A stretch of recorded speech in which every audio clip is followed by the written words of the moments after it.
Alright, so we got the 212 spoilers, and this is easily one of the biggest and exciting chapters that we've got since the Shibuya arc, because we're getting reveals on like 3 of the biggest storylines. But before I get into it, I have to go over what had happened in the previous chapter because this one deals with it so much. So we saw Maki meet back up with Yuji's group, basically catching them up to speed on what had happened outside of their bubble. Then they started exchanging points because it was time for them to start making new rules. And the first rule they decided on making was Rule 11, which allows a player to leave by expending 100 points to invite a new player into the colony as a substitute. And this is of course so that Megumi can get his sister Sumiki out of the colony. So he asks Maki to go get her to bring her directly to this colony where they are, and it was also decided that Ijichi will swap in for Sumiki. So once Maki brings Sumiki into the colony, she's like instantly transported to where Megumi and Yuji is, and that's sus because we know that when you enter a Culling Game colony, you're kind of just randomly teleported into the air.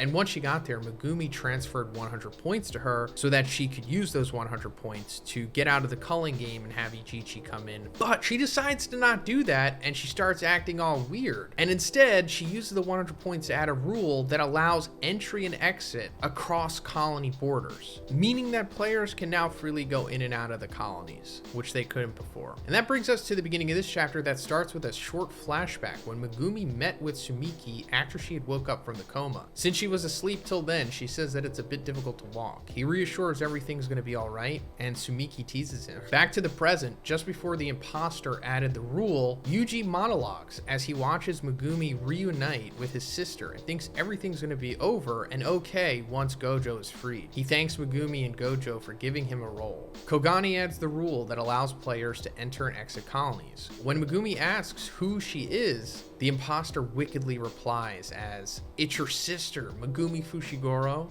Sumiki turns out to be an incarnated, yet to be identified player who laid low and used Sumiki's current knowledge plus the explanations from Megumi to create a plan of their own. Okay, so that's a big surprise as well. Sumiki is a reincarnated sorcerer? Well, not Sumiki inherently, but it's possible that she was made for this purpose. Because like I said before, Sumiki has always been sus, and it's very likely that Kenjaku made Sumiki similar to how he made Yuji by like becoming the mother so that he could give birth to them so that they could be vessels for these sorcerers that need to be reincarnated. And obviously that's not confirmed yet. It just seems likely. But what's also interesting about this is that it was said originally that Sumiki was given a curse technique by Kenjaku, right? When it was being explained like who was going to be joining the Culling Game, it was either going to be like a reincarnated sorcerer who ate a cursed object or like a regular person who had their brain rewired to have a new curse technique. But now Sumiki isn't that, and she was actually a vessel the whole time, or she's both, not really sure. She also has like these wings that she's able to create and fly with them, so either this is the curse technique of the incarnated sorcerer, or this is the curse technique that was given to her by Kenjaku. But first, let's talk about the sponsor of this video, Aura. Guys, anyone can find anything on the internet, including your full legal name, your personal email, your home address, phone number, and even your relatives. That's why I'm excited to tell you about today's sponsor, Aura. Aura will identify data brokers that are exposing your information and automatically submit opt-out requests on your behalf. Aura's app also features a VPN, password manager, real-time credit and identity theft monitoring, internet parental controls, and it protects your devices from malware. Guys, I didn't know about Aura before they approached me, but I'm really glad they did because this is genuinely a great app, and I'm definitely going to be using this myself. So if you would like to use it for yourself, check out the link in the description or go to aura.com/Zhoniin because you're going to be able to get a free trial for 2 weeks. Guys, that's 2 weeks of Aura for free. So once again, that's aura.com/Zhoniin. Make sure you sign up for that trial. You're going to be helping yourself out, and you're also going to be helping me as well. Thanks, guys. Incarnates can gain modern knowledge from the brain of the vessel by reading their memories and act as the vessel itself. The imposter says that they haven't fought in 1,000 years, so they want to choose the place, and the opponent will be SUKUNA.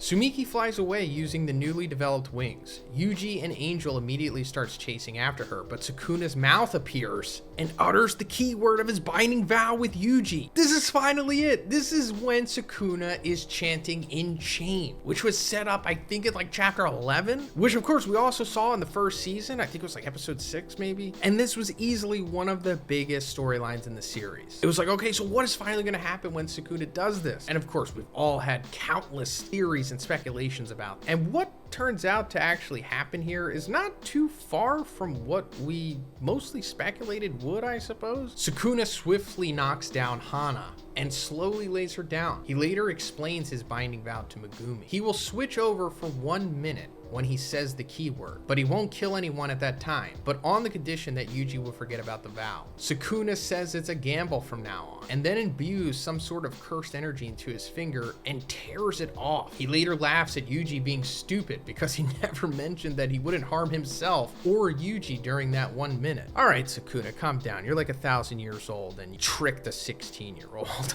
Megumi instantly tries to activate the Maharaga, but Sukuna quickly tackles him and cancels the summon. Sukuna feeds the curse-imbued finger to Megumi, and Yuji is back. But Sukuna has taken over Megumi! So this is the big final reveal of the chapter. And this is like the third storyline finally coming to fruition here. So it's like I said, we're finding out what Enchain is. I mean, we knew what the setup for Enchain was, but we didn't know what Sukuna was going to do with it. We assumed it had something to do with the fingers, and it does. But not him ingesting the 5 remaining fingers, but transferring a finger to another person. So as it says here in the spoilers, Sukuna imbues some sort of cursed energy into his finger and tears it off. So yeah, he does do that, and I guess he's like transferring his consciousness or all of his cursed energy that is within Yuji into that finger so that it could be transferred to Megumi possibly. I mean, I guess that's what he has to be doing here essentially, right? Because Megumi becomes Sukuna at the end here, and Yuji is now just Yuji. And I don't know if Sukuna is still in him or there's like a fragment of him, or if Sukuna just straight up condensed all 15 fingers of himself into that pinky, ripped it off, and now there is nothing of Sukuna left in Yuji and it's all Megumi. Not sure, but this is also finally the reveal of why Sukuna